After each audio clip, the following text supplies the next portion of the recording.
Welcome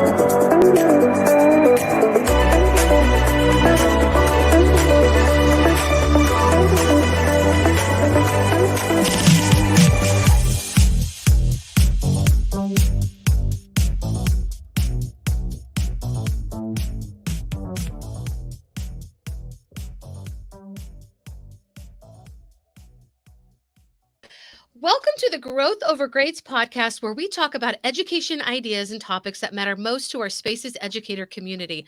My name is Melody McAllister, and I'm your host. Episode 6 involves a conversation with fellow Alaskan educator and leader Allison Curry. I've been following Allison for a few years now on Twitter as we met through the AK Ed chat. I finally was able to meet her face-to-face at this last ISTE in New Orleans. I've always respected Allison as an educator because she does what is best for students, teachers, and families.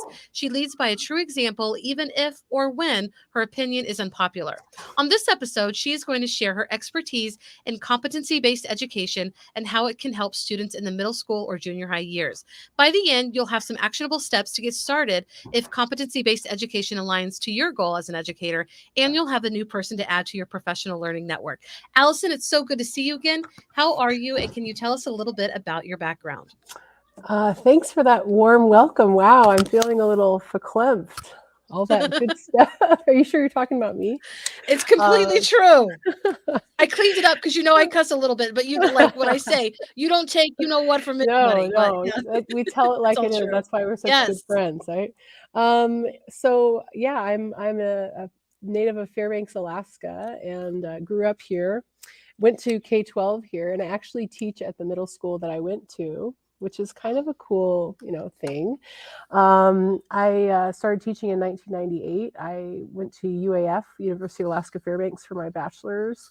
I started teaching in 4th grade, and as I taught over these years, I've gradually moved up higher and higher and have kind of settled in middle school, which I just love. Middle schoolers, I've discovered, are my people.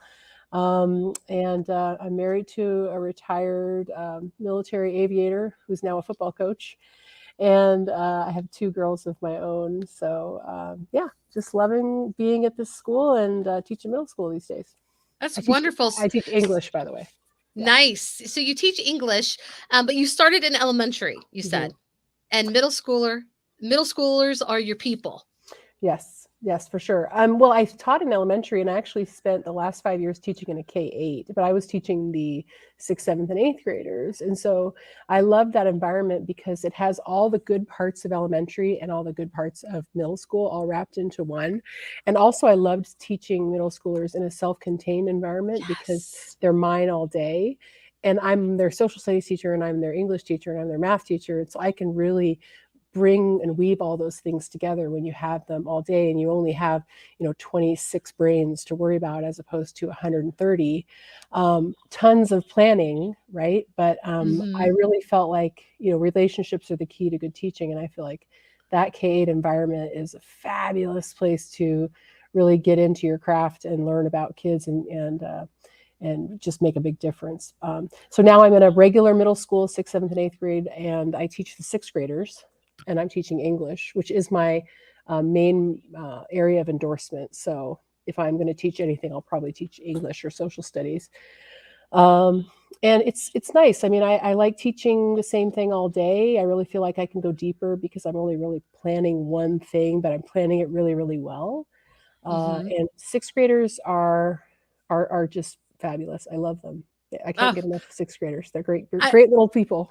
I know. And you know what, that you say that, I'm sure that they feel that when they're in your class. And, I love that. I love how you said that the self-contained, because I was also thrilled. I knew it was more planning, but I loved self-contained for those same reasons that you just said. And so just like we always knew we were of the same mind. Yeah, I love it. But even though, now you're teaching one subject, to 6th graders, it's a little bit different than what you're used to, but you are good to just go with whatever you need to do. Why did you decide to pursue competency-based education? So it really came about 10 years ago. And I think it started I was in a place where I was really feeling discouraged by traditional grades. I was getting very tired of assigning grades that I knew did not capture a student's mastery of any kind of content. So, for a great example is if a student gets a really bad grade on a test at the beginning of a quarter, and in traditional grades, we average everything, right? So, Mhm. a bad grade in week 4 of a 9-week quarter, if it's bad enough, it could make it so that student would never be able to get an A in a Mhm. class, no matter how much content they even understood. And Right. so I got really tired of the idea that, um, an assessment has this very tight window of where you can prove mastery, Mm. and then you never get a chance again. I also was really frustrated when I would have to move on in content and I knew that I was leaving kids behind, but I had no choice because of either scope and sequence or I had to get somewhere content wise. And I knew that it was a great travesty that these kids, but I'm only one person. Right. And so when I got my master's in ed tech in 2014, the main reason that I did it is that I wanted to help teachers who had been teaching for a while like me. I didn't want to change anything that they were doing, but I wanted to help them do what they already do better and more efficiently. So competency based and standards based kind of, we use those interchangeably, but I can talk to you about what the differences are. I started realizing that that was where I could help people the most because I am a systems person. I examine classroom systems and workflows, and I help teachers figure out the best way to do things. And this is a waste of your time. Do this instead, and you'll save, 6 hours a week, right? Mhm. Um, and so it really was just born out of my frustration that I felt like I just wasn't doing kids a service, and I knew that traditional grades I could not get behind them anymore. Even though I worked in a district and I still do that uses traditional grades, I don't love them and Mhm. I will never vouch for them. I find a way to make my competency-based things work inside of a traditional grading system because I have to use it.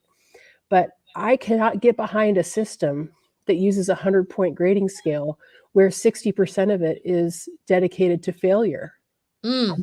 I'm just not going to do that. So somebody else can do that. But if only 40% of that skill is something that's even close to proficiency, then I'm just not there. And we don't even get me started on talking about zeros because we'll be here all night. But I feel like traditional grades just do not serve students. If our goal is we want content mastery, we want kids to understand what they're learning, I think we can agree that's what we all want. If that's what we want, then we're going down the wrong road, at least in K-8 with assigning traditional grades. Second graders do not need to be getting a C on a practice, for math. Why not just Right. help them learn that skill and let's focus on the actual skill and not like dividing the number of problems by how many they got right or wrong.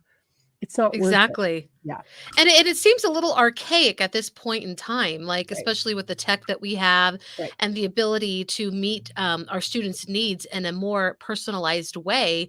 100-point grading scale might have been the best tech 100 or so years ago, but we can do better. Has it been a challenge to put competency-based education inside of the system of a 100% grading scale? Well, it has been a challenge because I have to make it work. Also have to be extremely clear in my verbiage. Like, what does it mean? So the way my system works is that I assign anything below 70%, basically, we'll put that number there, is not yet.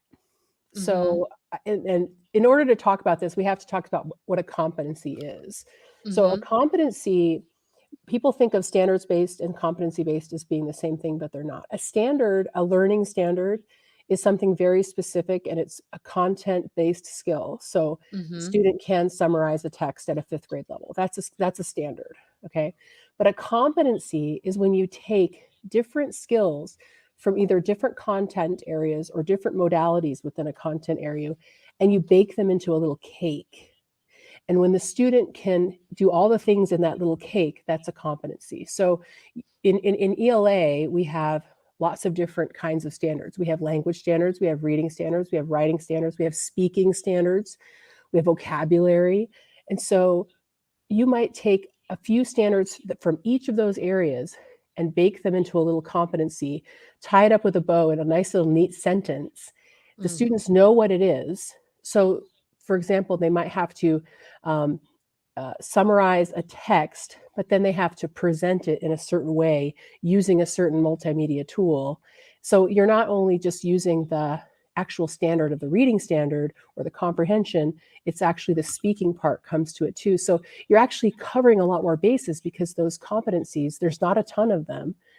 You can actually probably get through a whole year of ELA in sixth grade with maybe 12 or 15 of them, but they're really meaty. I mean, there's a lot in each competency. But think about it, a student that starts to show mastery is a not yet, meaning they haven't even started that competency.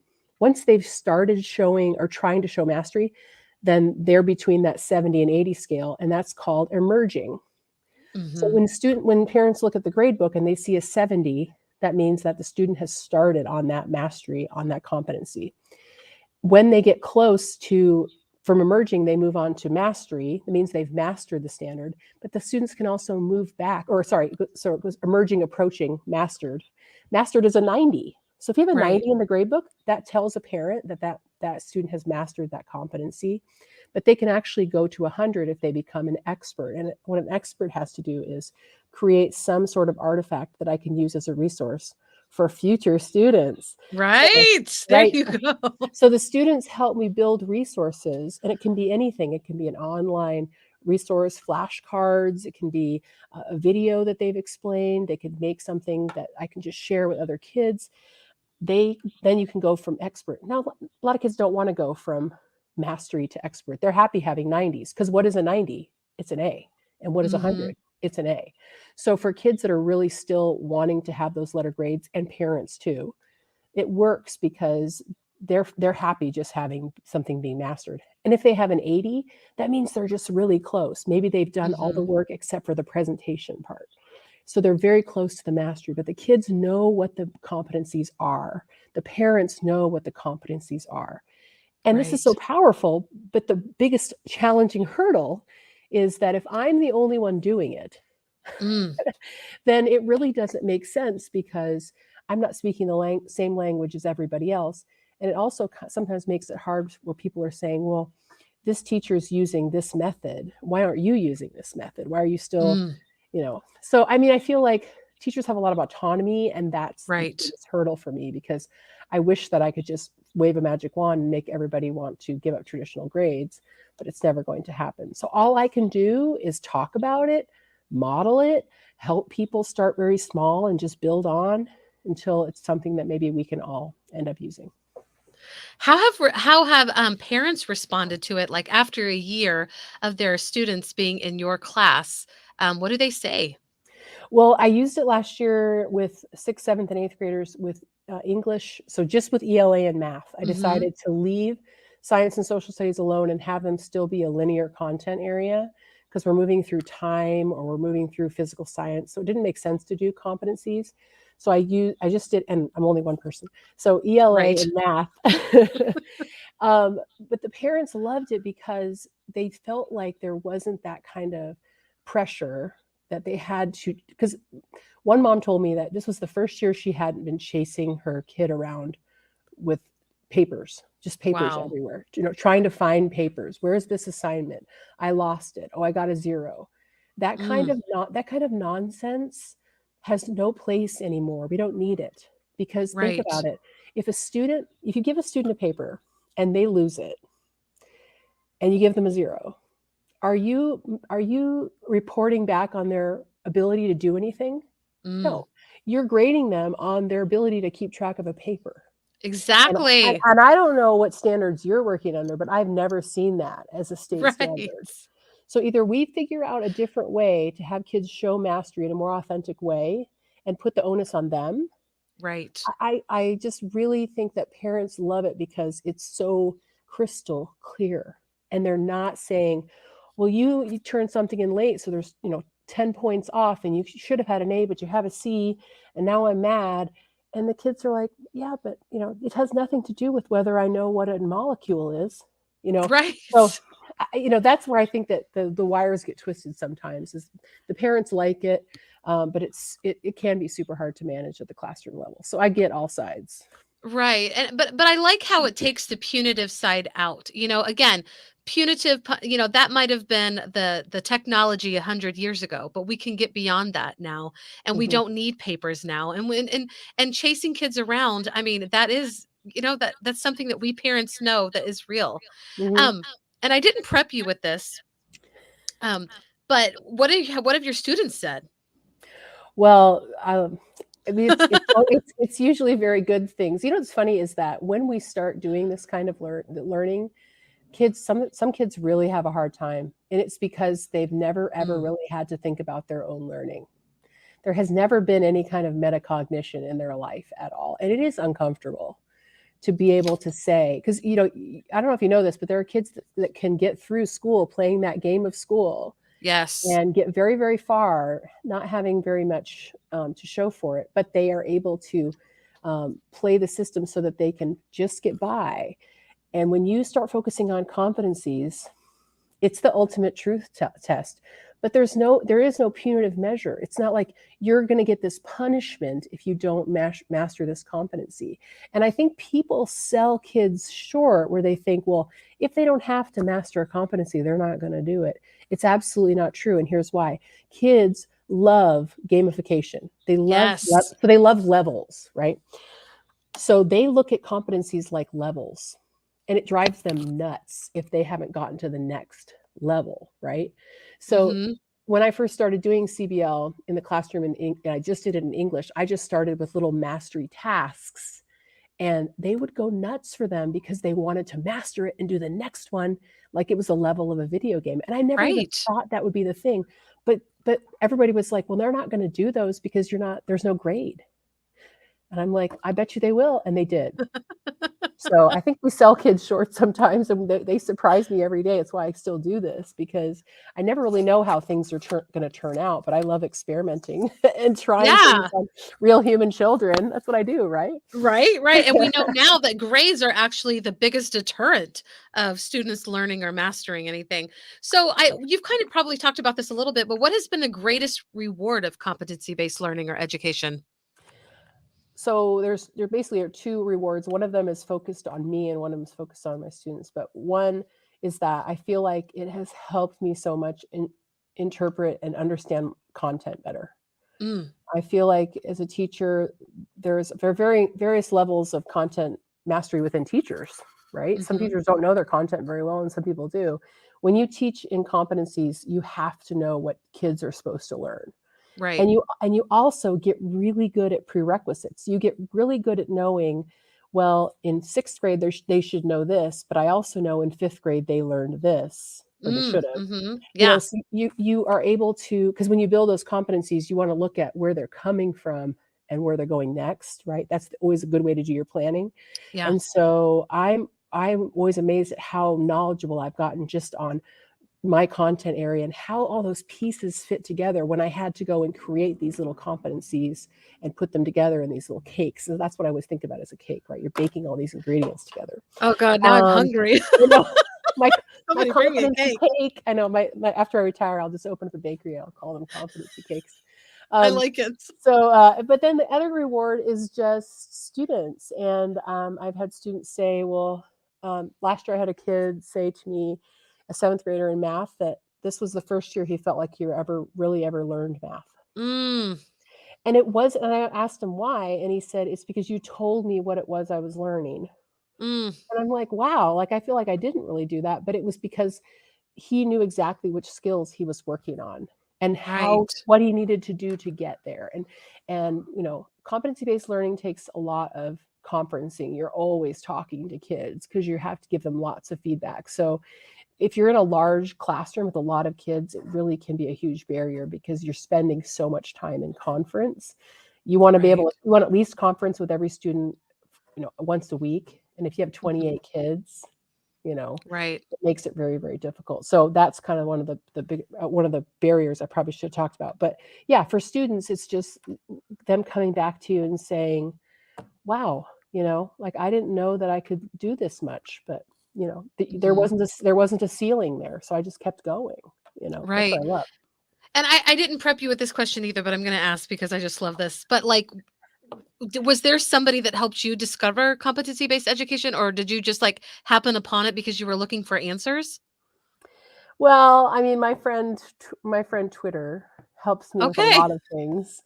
And I think that going to conferences, especially ISTE, I started talking to people every time there was a thing about mastery based learning, competence based learning. I would go to that and just read as much as I could about it. So I don't think there was a one person, but because I think most of this was just born out of my own frustration. But teachers that aren't on Twitter, I think is just very suspect sometimes, right? Like it's the best free PD in the world. And It and is. I'm always very suspicious of people that only post from when they're at a conference. Like there's so much more to your life. Like you can be posting all the time, tweeting all these great thoughts, and we all have something to share. And I think so. I don't think it's a person, but I think being on Twitter Uh, and then reading. I don't know if you want to know the book that I recommend. Do you want to know yes, the I book? do. So this book by Rose Colby is called Competency-Based Education, Structure for K-12 Schooling. This book's like about 7 years old, but it gives a really great outline for 30,000 feet of what competency-based education can look like at a building, district level, and like steps to get started, right? So if anybody else is thinking about starting something like this, you have to decide on a very granular level, like where you're going to start, especially if you're a teacher like me, where you don't have a huge locus of control, especially in your building. I think that's you have to kind of think about how much power do you have, and you have to concentrate on the things you do have control over. Um, Probably the best book when it comes to traditional grades and thinking about how we grade and why we grade, and how anytime we attach a number or a letter to anything regarding learning stops. I don't know if people know Hmm. that, but as soon as Right. you say 3 out of 4 or 75 out of 100, you're putting the brakes on everything, because kids are less apt to listen to your feedback or even want to know what Right. they did wrong, because they don't care. They're like, I got to Right. see whatever, especially if they're not able to retake something. And so I don't usually call things like tests, I call them opportunities to show mastery, right? So I love that. it's all in the way you put it. And I've had parents say, well, then you'll let him retake his math test. I'm like, he can retake his math test till May. Like I'm worried about whether he knows how to do the math. So it doesn't matter whether he learned it in February or not. Let's do this. Right. Right. I feel like let's just let that be our attitude. Like, what have we got to lose at this point? We've already taught through a pandemic. I thought that it would be the big paradigm shift we all needed, the big kick in the rear. Right. But we can all say now it's not happening. So Right. we have to, like, on our own, just examine what we can do at our own level. And then the last book, if you're a middle school teacher, this is the AMLE book. That AMLE is our professional organization for middle school teachers. This is a great quick read.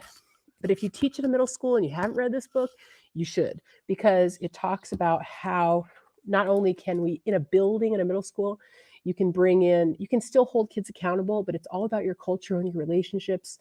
And Yes. it's all those things. And I think all those things put together make for a very positive classroom experience when it comes to, if you're going to start something like this, you want to have maybe a partner or two to bounce ideas off of. And you really can't do that if you're a silo in your building. Right. You need your people, right? Right. And because we're putting this into a podcast, did you say the title of that last book? Oh, sure. This one. Oh, sorry. It's called the Successful Middle School. Okay. You This probably is said a it, but I read. just wanted to make I sure. don't know if I did. I think I just showed it. Well, Yeah. and we're talking about cake and ingredients, but you really Yeah. just kind of talked about like everything that can build students of any grade levels up. But the importance of getting them in middle school is you're setting them up for a successful high school. And Right. so that is just so cool. And maybe you're even helping them come from a negative, if they had a negative experience in elementary, you're rescuing them and you're giving them something to look forward to. You're starting with the relationship, you're starting with the community and the atmosphere of that and I just what is the word I'm looking for? The culture. I'm sorry. Culture. Yeah, It's yeah, like yeah. that C word. You got You're it. starting with that school culture, that classroom culture, Mhm. and then you're saying, "Hey, This is on your terms. It's okay if you don't learn this skill in 5 minutes, like so and so over here. If you need 10 minutes or 10 days, or the year, it's okay because you're going to learn at your pace. And that Right. is what keeps them showing up. And that's what keeps them going, not that finalized grade that says, hey, you're done because you didn't know how to do it. And so who cares if you ever learn how to do it, which we know many students internalize and give up. And so, again, letter grades, number grades, those are like the technology of 100 years ago. We've got such a better system. And I think, like you said, the hurdle is trying to fit that in a system that is still trying to push letter grades. But we know it doesn't tell the whole story. It Mhm. doesn't show the growth, like what you're talking about, competency based. And so, when you started over, when you started implementing competency based learning, what was the first thing that you really tackled? Like you said, you have to look at where you can start and your own power in the system. Right. So the very first thing that I did, and can I plug a ed tech Yeah. tool? Oh, okay. So, and I'm sure they'll love this. So I better get a tweet from Kyle Nemus that I said, and Connor Pearson that. So I got on quizzes. So I'm a big, Okay. I'm a quizzes lover. I even have their mug The here. I drink out quizzes of a is like quizzes with mug. the Z's, they have extra Yeah. Z's. Quizizz, yes. Hmm. So this is back in the day, like 4 or 5 years ago, and it was just a gaming, gamification platform where you can answer questions and there's a leaderboard, and it got a lot of traction when it showed up in Edu protocols, and they use it for one of their protocols. Anyway, so this is before that though. So Edu what? Protocols by John Crippo. Is that who you're Yeah, talking yeah, about? yeah. Okay. So when John Kribo's first book came out, and Marlene, right? She's the co-author. Sorry, Marlene. John and Marlene. John and Yes. Marlene, yes, yes, good peoples. So the quizzes got a big bump at that point in time, but this is before that. So what I did is I took like 28 skills in English. So like we're talking basic like nouns, Hmm. verbs, adjectives, types of sentences, all those things that we used to have in our like grammar worksheets. And I made these little I called them mastery tasks, and I made them on quizzes. And I put the settings so that kids could go in and they could take it as many times as they needed to. And as soon as they got an 80%, they had mastery. And then I had a little checklist, and the kids would keep their own checklist of when they got 80% on one of their mastery tasks. Nice. And I didn't assign a grade to it. And that was the weirdest thing, is that the kids were just like, there's no grade. And I'm like, no, you get to show that you can do these things. It's fun. But they would get on and they realized that it was kind of fun, because quizzes is pretty fun, even when you're doing it by yourself, like self-directed Hmm. mode. And it started to be kind of like a competition, right? So, but the cool thing about quizzes is if you don't master something, you can practice little flashcards. And I had it so they set up so that they could practice, then go back and try to take it again. And that was my first like toe dip, where I was like, all I'm doing is like a basic grammar workbook in CBE, and it really wasn't even competencies. It's basically grammar skills. But I just wanted to know, like, could the kids manage themselves? Could they keep track of their own? And that was their favorite thing, was like going in and checking off. And I would release a new mastery task every week. So I didn't release them all at the beginning of the year, so that I wouldn't have, somebody go in and do like all 26 in a weekend, because there's kids like that would just Right. ruin the fun. But every Monday there'd be a new one. It'd be like, oh, can you do it? No, I still have to pass verbs. Oh God, okay, practice, and we'll practice together. And I'm sitting there going, oh my God, these kids are like so excited about grammar, And so I felt like there's a recipe here, and it really was that I had taken the pressure off, because Yes. think about it, I could have given them a worksheet of circle the verb, you know, I could have done that. And then somebody would have lost it, and I would have given them a 0. And I know how this all goes, right? Where I was Right. checking off who's turned this in, who this has no name on it, blah, blah, blah. All the time I used to waste doing that. And I'm getting better results by doing less work. So Oh, I love it. that became like really addicting for me, where I was like, Yeah. wow, I'm getting my kids are getting smarter and I'm doing less things. Yes. And really because they're taking ownership of their learning, Yes. which is definitely something that we all want to happen, Right, you know? right, exactly. Eh, And so that the was part of recipe, yes, it was the part of cake, I mean, it's yeah. beautiful. Where you give them control, you put them at the wheel, and you let them feel like they have some ability to control their future. Like, you think about how Yes. much sometimes teachers spend so much time controlling everything that happens in their classroom down to like who gets up and gets what when.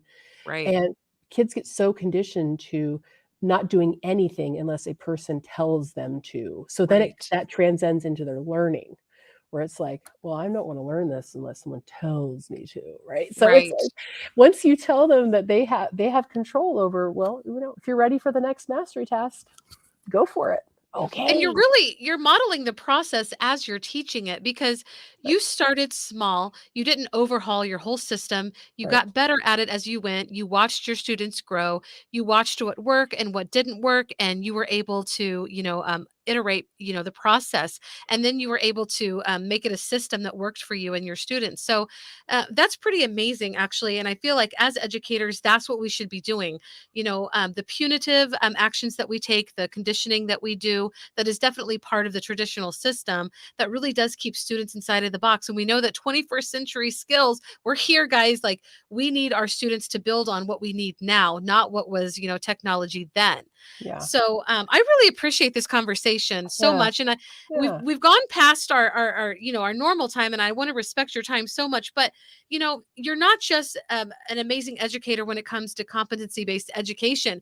You also are just a wonderful human, a mother, a wife. What is one piece, and this can be about anything that you're seeing in our education system today, what you're seeing on Twitter, on the news, or whatever. What is one piece of wisdom you'd like to share with other educators? And it doesn't have to do anything with grades or anything. Yeah. This one, I mean, you did prep me on this one, so I've I been kind of did. thinking on this one. You're one of the lucky ones. Yeah. Yeah, I'm glad we're not doing like lightning round, like states and capitals or something that would just kill me. I think that my piece of wisdom is that, well, first of all, for middle school teachers, I just have to say, you have to keep it weird. Got to keep it so weird. You have to make it so your students don't even know what's coming out of your mouth, and it scares them, right? They're kind I of love like, that. but keeping it weird, and part of that is that you have to act really like very not being afraid of messing up, but Mm, really being kind of self-deprecating sometimes and messing. I won't say I mess up on purpose, but I do sometimes because yeah, I model how that's okay. right, And I want and I think that's hard for some teachers because they want to be seen as I'm the expert, I know what I'm doing, I'm a professional, especially younger teachers who are only, 7, 8 years older than the kids they're teaching. I totally right, get it. I totally get it. But that part of that relationship building is you have to be able to laugh at yourself. You have to be able to get out of your own way, and you have to be able to just screw up and laugh about it and laugh right along with them. And it is sounds very easy, but it is very, very difficult. And there are sometimes you have to do it and just bite the inside of your cheek and just mhm, try to get through it.